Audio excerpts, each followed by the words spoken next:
Hello, welcome to the Parenting Versus podcast, Welcome. yard sale edition. Yeah, we are sitting in our front yard. It is blazing hot out here. It's like 90 something degrees. Lorenzo's about to crack a cold one. It's actually like 78, but we're in the sun, and New Mexico 78 feels like 90 something. Especially when you're an Oregonian by nature and you're used to being wet and cold and putting layers on, not taking them off. Like, if I take anything else off, we're going to have a serious situation here, so. You'd be a sex offender. Yeah, something like that. And we're like a couple feet away from a church that's across the street, so probably not the best. But yeah, we're having a garage sale, trying to sell some stuff. Minimalize our life, Yeah. make some money. Yeah, in the process. So- Yeah, slow down, lady. Jeez. Yeah. That's the mom in me coming out. Like, I Mhm. see people speeding down, and I'm like, slow down. Yeah. Have you ever seen those slow down signs that look like little I kids? sort of want one. They look like a kid holding a sign, and it's like neon. Yeah, but kids aren't neon. That's the thing. I know, but the shape, something about it. Like, I remember the first time I saw one, I was like, oh crap, there's a kid in the street, and he's neon. What's wrong with him? Our 2-year-old's really smart. Yeah, he just He just jerry-rigged the front door so you could get in. he just got a stool and stood on it and figured out how to open the door. So Yeah. So I was just gonna say, like, I think that a really funny / eye-opening social experiment would be to get like a mannequin, like a kid-sized mannequin, dress it up and put it in the middle of a street, like right there. I'm pointing in the middle of our street, and then like, oh, now he's getting into the recycling. That's awesome. he's fine. And then like, just leave it in the middle of the street, dress it up like a kid, and see how many people can stop in time. Like in the middle of the street? Like they're crossing the street. Oh, just to prove a point, like you're Right. going too damn fast. Right. Like just so that like, just to see if people could hit their brakes in time before hitting this mannequin kid. And then maybe it'd be like a wake up call, like, oh yeah, I drive like way too fast. You know? Right. Good thing that wasn't a real kid. It was actually just a mannequin. Yeah. There's your warning, you know? Yeah. I don't know. now that you have a heart attack, like, Well, I'm wondering, like, I wonder if it'd be illegal to do that. Like, would you be obstructing the road? I think you'd be obstructing the road, but really the cops are overworked here, so. So really we could get away with it and nobody would do anything. Something to ponder. Something For a to boring ponder. day. Yep. Yeah, so last time we were talking about why do you believe in God, or why do you still believe in God? So you kind of told. I told my side of it. Is there anything else you wanted to add on that? No, I want to hear what you have to say. I think a recap. Although I do want a sip of your beer because it is hot out here and It's yard beer from Bosque. it's yard beer. That's what lagers are. They're yard beers. What does that even mean? It's just like a Like Tim beer. Allen, like Tim Allen beer? Like, No, Tim Allen doesn't drink beer. refreshing, Yeah. cold, Mm-hmm. taste tingling. Right. Bosque Lager. It's a yard beer. It is crisp, brilliant, and refreshing, like the can says. Santa Fe came out with a lager, and it wasn't quite as refreshing. I do like Santa Fe, but their lager, I can take or leave. I actually really like Bosque's Lager. It's Yeah. pretty good. Pretty good. You know, I feel like I'm gonna have to start like putting an A+ forward on my marketing game here in a second Like to get what? these people to stop. What are you gonna do? You gonna hold the sign and twirl it? Maybe I might do that, or I might like grab the hose and just be like, free car wash with every stop. Yeah. I don't know about that. I don't know. I mean, I could bake some brownies or something. Maybe I just want brownies. Maybe that's just me. Yeah. Ooh, I have licorice in the cabinet. Yes. Winning. You get Awesome. excited about beer. I get excited about licorice. Yep. Is that a Scout International truck? It's not a Scout. It's International. International makes Scout. International is okay. the brand, like Ford, Chevy. But that was an International pickup truck, Crazy. like in 1970 It something. looked like she was like gonna live in that. I think that was a man. That was a lady. I don't know. Hey, white car. You guys want to stop? We have a globe. Oh, that's one of those Ford Tauruses. We've got a globe and we've got some curtains and One of them Ford Tauruses. Look at that thing. and a Oh no, it's not a Ford Taurus. If you ever Yeah, see one of those Ford kids buy? Tauruses, the new Ford Tauruses, they I are haven't, giant. I've done it. They're like bigger than SUVs. These cars, like, keep your eyes peeled on the road for a Ford You Taurus, keep like a your new eyes like a peeled. new Ford Taurus, and they're huge. You know what I was thinking randomly? What? Like, you know how you this has nothing to do with anything you're saying, by the way. Mm-hmm. You know how, like, sometimes people say, like, your friends are kind of like your tribe, or, like, your friends are your family? Mm-hmm. They're just not blood? Right. Well, my thought is this. Like, maybe... I like your enthusiasm, lady. Maybe... Oh, hang on. Hi!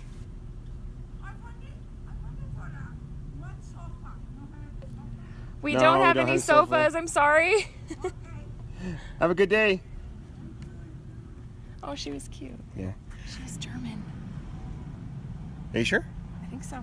Yeah. Yeah, she's in a late 2000s silver Dodge Durango, and she just rolled down her window. Do you have any sofas? Do Like, you know, the curbside service will cost you extra, lady. Like, we can come over to your window, but that's $0.25. Speaking of curbside service, I was thinking about this. Yesterday. Do we have any umbrellas? Because I am so hot right We now. do, probably somewhere. I don't know. It's so hot. The only reason you need an umbrella in New Mexico is to shade you from the sun. Yeah, that's very true. And the occasional crazy downpour. Yeah.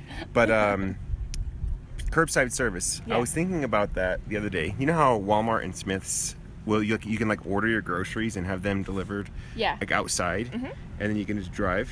As a mom, that's like a brilliant invention. It is a brilliant It's invention, but I was wondering about this. Like, would they allow you to buy like beer? Huh. Like if you said, "Hey, I want a 6-pack of Bosque Lager. It's cool, crisp, and refreshing. Can you bring that with my groceries?" Or is that against the law? They'd probably just have to ID you. But isn't that the same as like a drive-up liquor? I don't know. I feel like we should test it. Yeah, because that would be pretty snappy. Well, I think that's going to create, like, that whole service is going to create a different set of, like, kind of like internet law has created all these different, like, weird situations. Maybe that's going to be one of those things that they're going to have to redefine because, yeah, I mean, you could feasibly say, like, I want a bottle of booze. Like, can you deliver that to my car? I guarantee I'm not the first Albuquerquean to think about that, too. I bet you anything if I call, they're probably like, oh, one of those. Oh, kid went inside. Oh, no, he just opened the door. They just opened the door. You know, I could just see somebody, oh, they have a baby. Our neighbor does. Across They the do? street. Yeah, they have a baby. The new neighbors? Yeah, like not the corner neighbor, but next door. They have a Oh, baby. that's cool.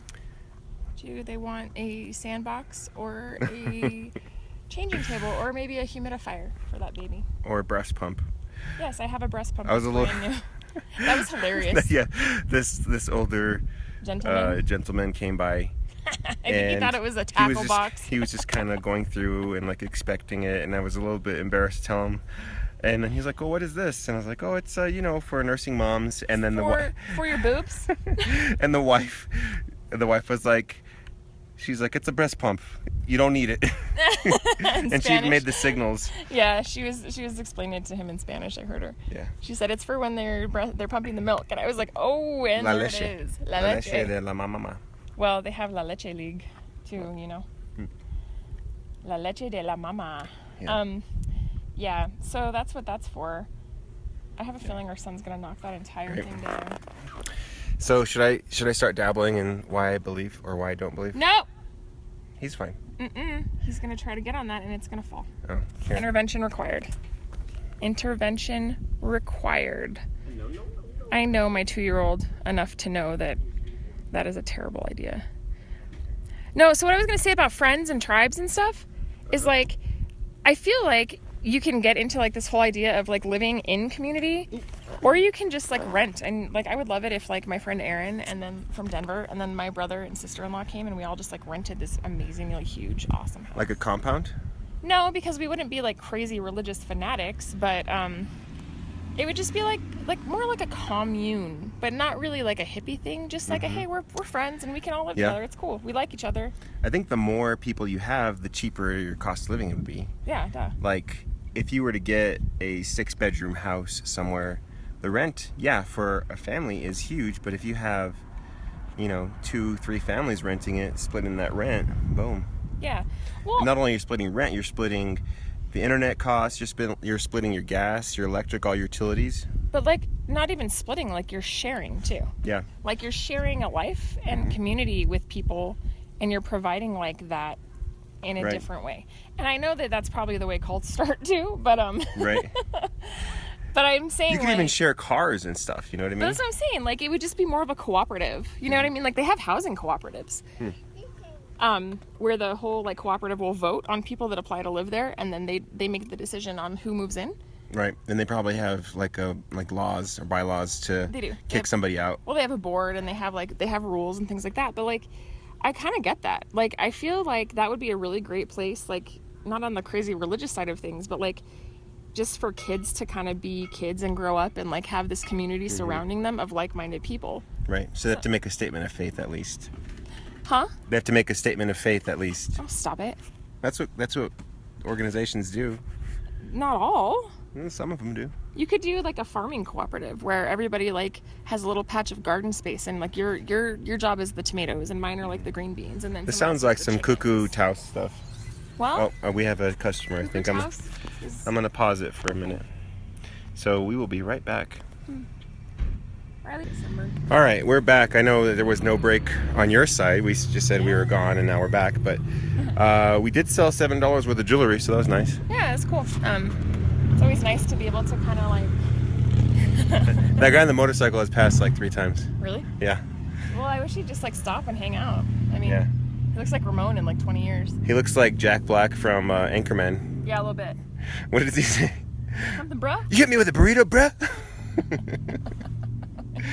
That's not cool, bro. We need to watch that movie again. Mm-hmm. It's like my all-time favorite. Some water, Riley? It is hot. My son stole my umbrella. No. You don't want water. Okay, well. Well then. Yeah? Yep. So what were we talking about? I can't remember. Well, we were talking about communities and communes and Taos hippie stuff, but we can move on from that if you want. Yeah, whatever. Mama. Oh, thank you. You're such a gentleman. Such a gentleman. Riley gave the umbrella back. How nice. I just love it. Mm-hmm. None of these old ladies stopping. Like, A lot of them slow down and that's look. like their deal. Like, I know. you think, right? Yeah, You want to go inside? he'll figure it out. It's hot. He's hot. It Yeah. might be time for his nap. So we want to talk about. I want you to talk about why you believe in God or what your I still believe in God. Well, yeah, you still. That's a good Okay. that's a good thing because I don't know, like you Yeah. still do, right? Right. Those bros were looking at the snowboard. Oh, were they? Yeah, I saw the neck turn. It was like the neck snap. Right. I was like, break your neck, son. Yeah. Just kidding. That's not what I said.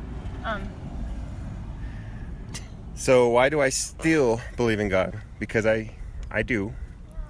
And this is something I've been kind of thinking about for a really long time. Oh, somebody's slowing down. We might have another customer. We'll see what happens. No, they keep going. All right. Don't make eye contact with them. It makes them feel intimidated. I'm like mad dogging them. Yeah, don't do that. Don't do that. Don't look at them. Okay, I won't. I'm just There's a gonna strategy to this. nonchalantly Yeah, you just have to hold be- my iPhone to my face. You have to be nonchalant. Like, I don't care if you stop. Whatever. Whatever. Your loss. You're lost. We have the cool stuff, and you don't. We've got some gems. Live here your and- life without my cool stuff. Yeah. But see how it works out for you. Yeah. You have to act like you could take it or leave it. Yeah, sure. You know? That's like true. you're too cool to care. That's right. And then they're gonna be like, There's people lined up for this stuff. why don't they care? Everybody I better wants. stop. I better Everybody stop. wants a decorative globe in their life, Everybody. and And some commemorative Disney lithograph prints that we found in our attic when we moved into this house. From and a 1994. family 10 game center from Yeah. Ross, Also You know what I a mean? Christmas tree holder and but no Christmas tree. but no Christmas tree. We have a fake Christmas tree. We should sell that. We should. So, All right. Well, see you, Riley. is the inside? Yeah. Okay, it's childproof in there. I hope so. I'm gonna let you talk for a second. I'll put on Wiggles for him. Maybe Do you you should want put on Moana. He likes that movie and it's Okay, long. I'll put on Moana. Ship Shafter, Demigod. Yeah, because it's long. That'll buy us at least an hour of time. So we were sitting here in the hot sun having a garage sale, or actually a yard sale because we're sitting in our front yard. And I'm trying to sell some stuff. We're trying to declutter our life. We are making some transitions, so that's good. And we are trying to get rid of a bunch of stuff. And I wish somebody would just come and take it because eventually it's either going to be like a free ad on Craigslist or it's going to go to, Savers or St. Vincent de Paul down the street. So it'd be cool if we could make some money on this stuff. But that's neither here nor there. It's just really hot out here. And like I said, I'm not made for this heat. I'm kind of dying right now. But I'll survive. Took my son to his last day of pre-K today.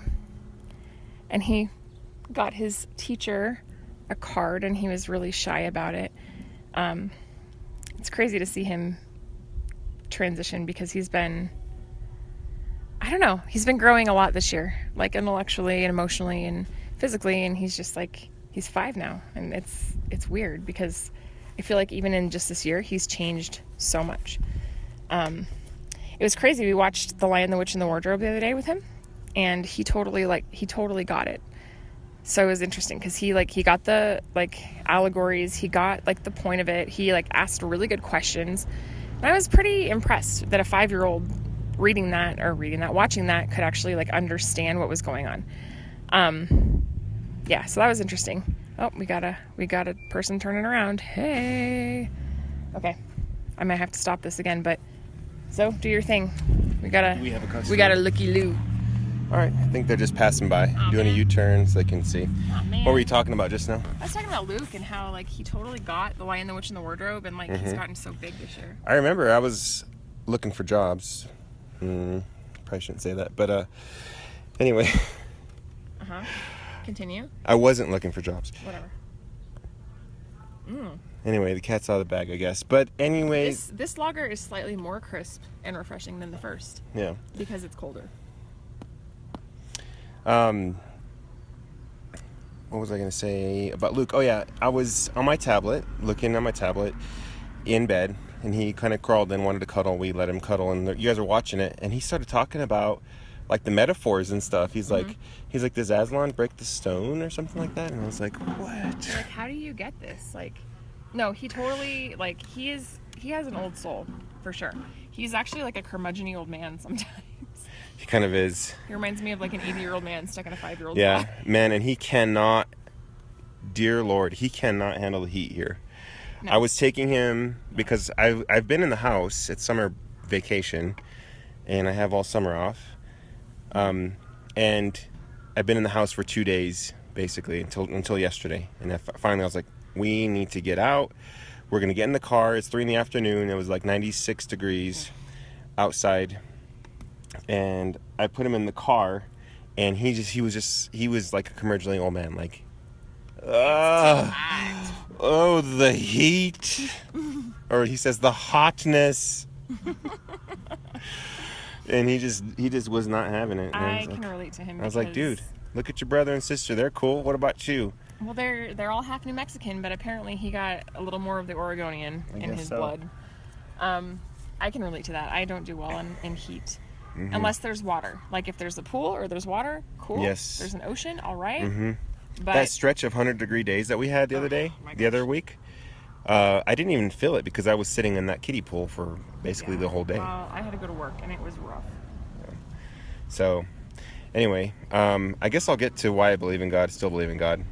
Let me just say a little bit about my background. Like, I think I was starting to talk about this on the last podcast, but I was brought up in an evangelical, not just evangelical, but a Pentecostal background. And if you know Pentecostal, it's, they're a little, I don't know, if you're an outsider that looks kind of batshit crazy. I don't know if you can be kind of batshit crazy, but it's a little bit nuts. That way. I mean, yeah. I'm not saying it necessarily is that way. Right. So it's not necessarily is, but it looks, right. Sunday mornings are pretty typical, but then if you come on like a Wednesday night, oh dear. You'll see convulsing. You would see dancing, running around. Do they carry the flags at your church? What do you mean flags? Well, we have flags of all these other nations of all over the place. Like around the church. Like, did they run around the sanctuary with flags? No, but everybody picked a country that you wanted to pray for, and you would put the flag of that country you're praying for, and you'd put it around your neck and like during service, and we handed out. That's like what boxers do. I guess, but that's not the country we hailed from. So everybody picked a country, and then they would put the flag around their neck, and this would be the country that you would dedicate all your prayers to. So what country was yours? I picked Pakistan. Oh, that's and cool. Actually, it was actually my job to hand out the flags and fold them after the beginning of service and at the end of service. Wow, that's very special. Yeah. So I picked Pakistan. I think you do look a little bit Pakistani. So I do actually. I had no idea like where Pakistan was, or I know what their flag looks like. Yeah. To this day. So it's a little bit. I mean, pretty typical American upbringing. But like anybody, I guess I started to kind of question things and wonder about some things. Some things that I really wondered was about like birth.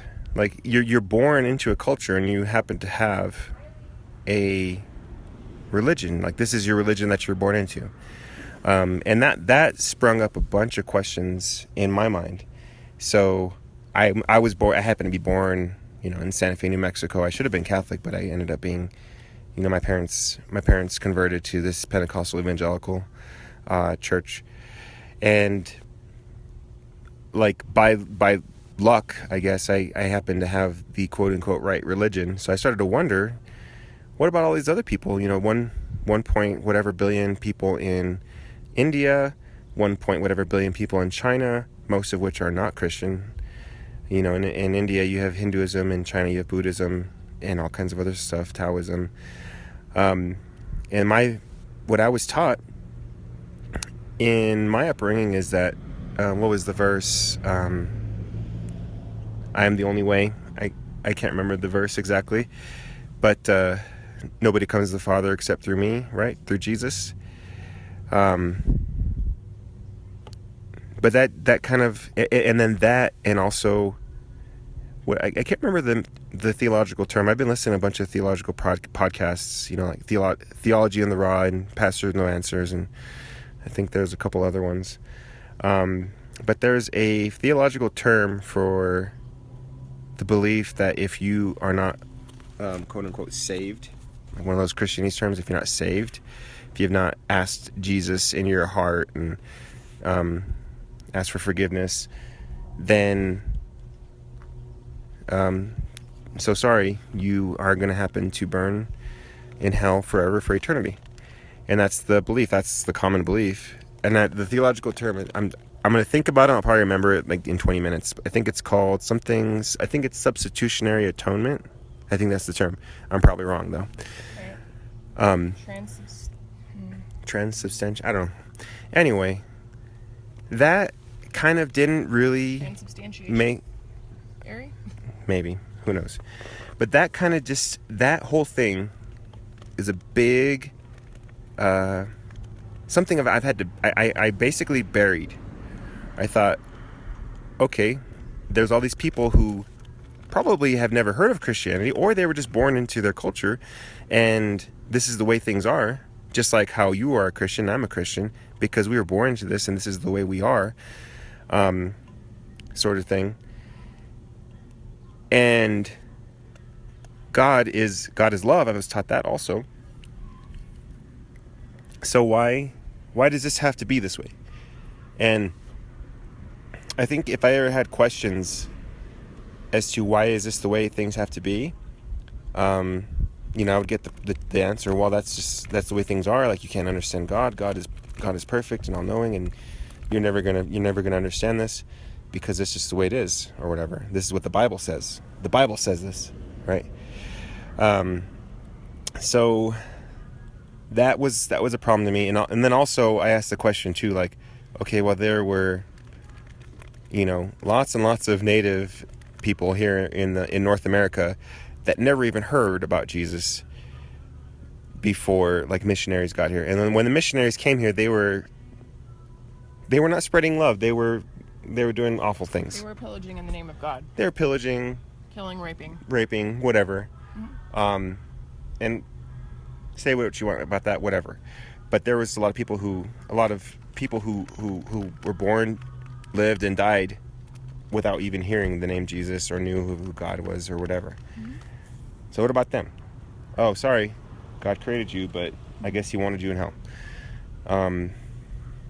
So those are some things I've questioned and have wondered about, which kind of brings me to my podcasts, which I am trying my hardest to kind of... I mean, I've read a couple books too. I read a book by N.T. Wright, which was pretty interesting.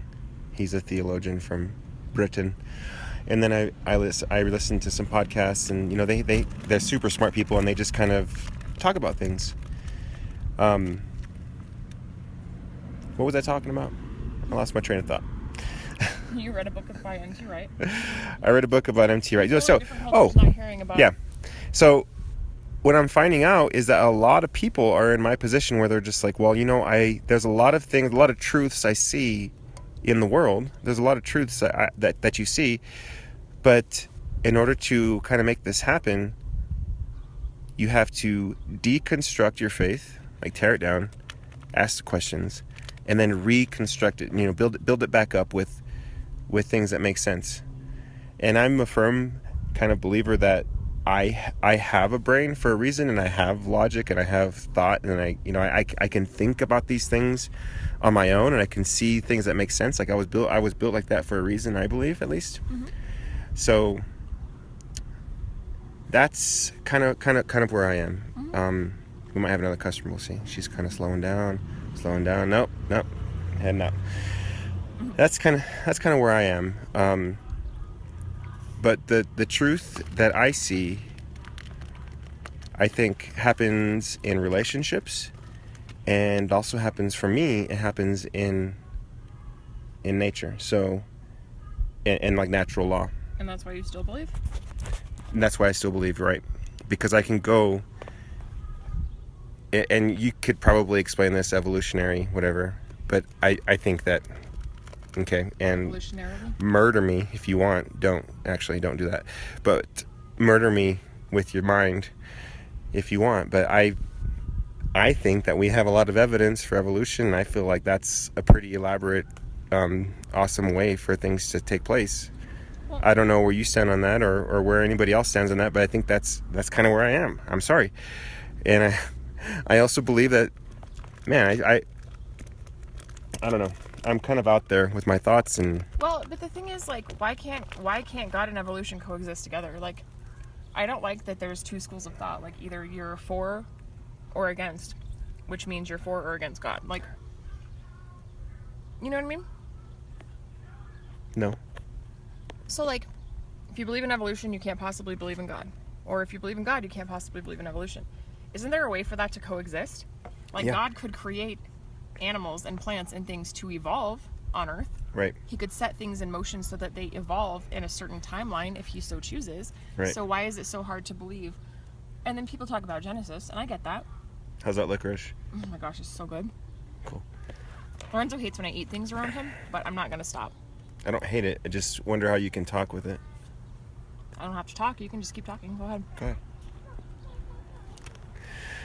So... No, I get what you're saying, though. Like, they're... Well, there's different theories to the creation. Like, some people say each day in the creation story was actually 1,000 years. Right. Some people say it was an actual 24-hour day.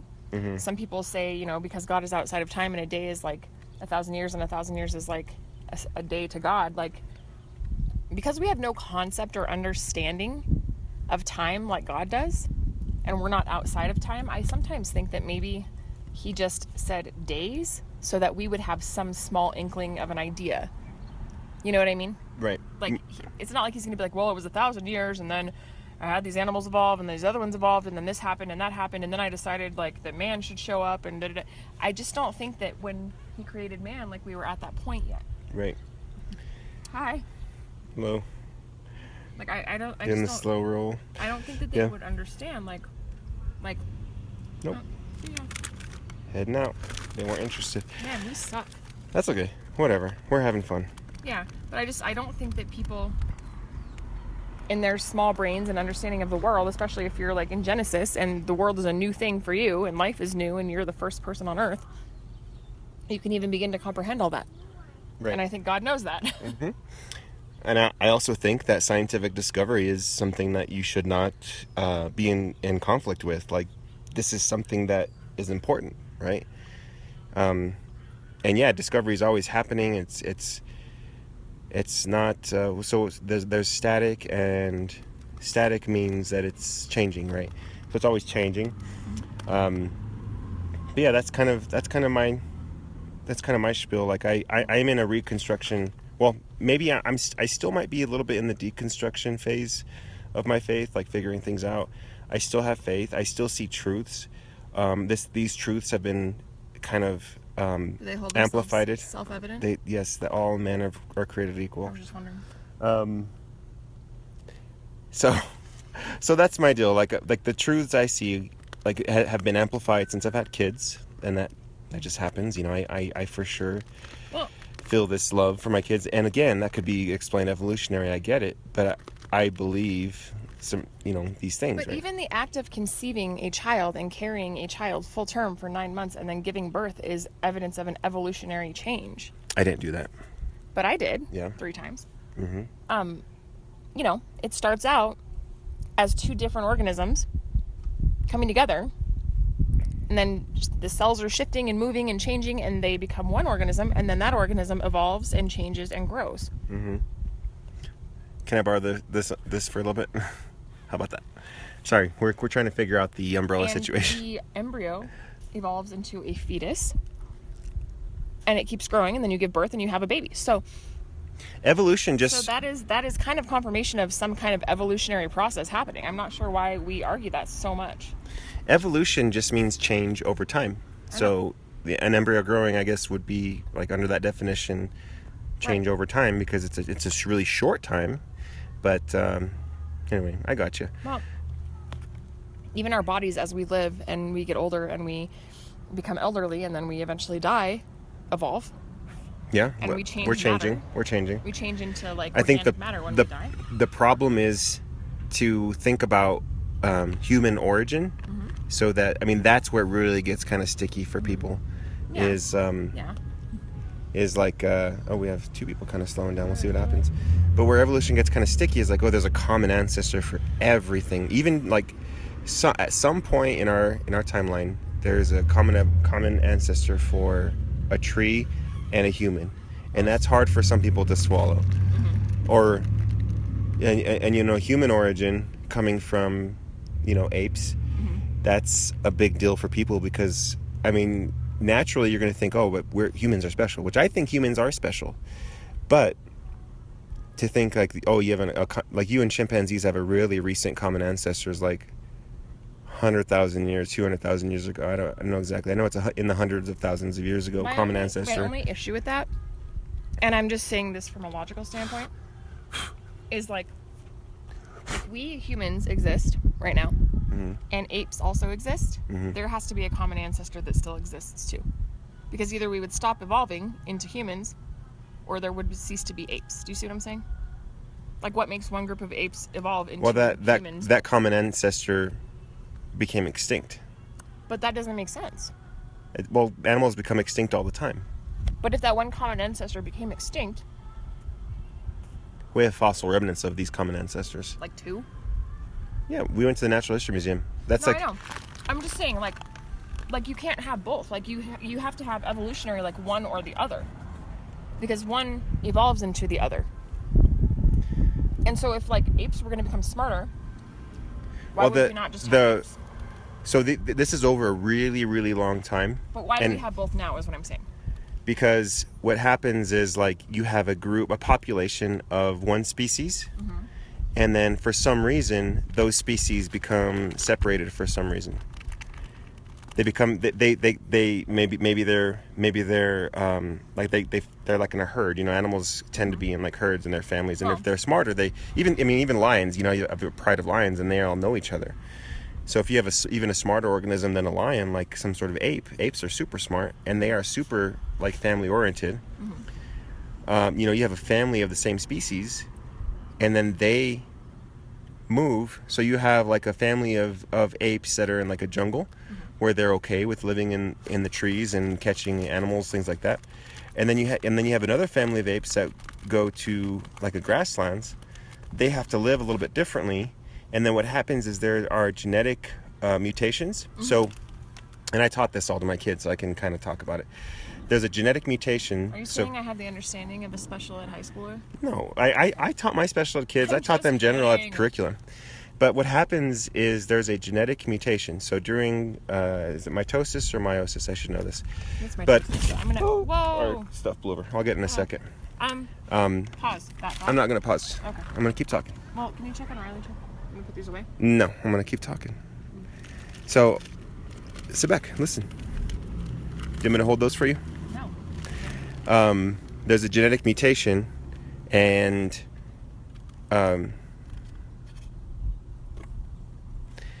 basically that genetic mutation can either kill you or it can help you.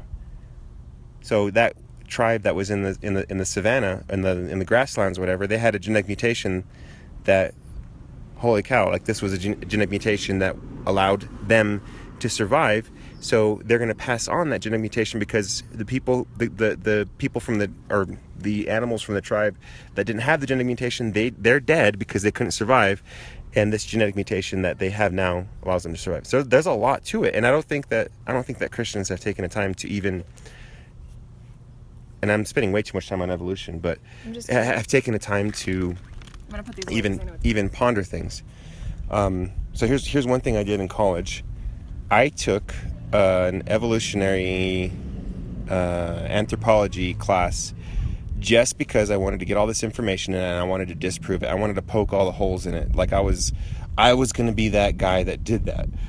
All these people who dedicate their entire lives to research and science, they're teaching us something, and I took the class as this like arrogant Christian who was going to take it to just poke all the holes in it and just prove to myself that it was wrong. And I took it, and that's kind of what I did. My mind wasn't really open to these ideas. I just kind of, sat back and shook my head probably, and I passed the class with a good grade because I did what they expected me to do. I answered what they were teaching me, even though I didn't believe it. So that was kind of my attitude. But recently I've broken down my thoughts. I've broken down my beliefs. I've examined those. I've reflected, and just kind of wanted to take some time to think these things over, and also decide if here's another Christianese term, if they're essentials, right? Like, is this something that needs to be believed? Is this something that, can I get away with this and still maintain my faith? I think so. Yeah, that's where I was in evolution. And that has informed a lot of different things with me. Evolution and then, back on the hell piece, I'm still kind of trying to think through that. I don't know. And then there's the inerrancy of the Bible, which I mentioned on the last podcast, just kind of blurted it out. But yeah, that's kind of where I stand, and I do believe in the things that keep me believe are scientific discoveries, the mysteries of the universe and how much we don't know, and then relationships, love we have for each other. Yes. Can you fix Moana? It's frozen. Yeah, in a second. You want to come wrap up with me? So, I think we're just about done. Got to fix Moana for the kiddo, but that's where I am, and I'm a little bit afraid to even say that. I would never talk about this with people who I was acquainted with at church. But I have a podcast, and we're going to talk about it. And if you are at my church and you hear me, don't hate me. I'm sorry. Maybe you agree with me. I don't know. But I'm just in this deconstruction phase, ready to reconstruct and figure things out, figure out this life of ours, which is kind of crazy, really crazy. So there you have it. Until next time, Lindsay's not here to sign off, but I am here to sign off. We will talk to you in the next one.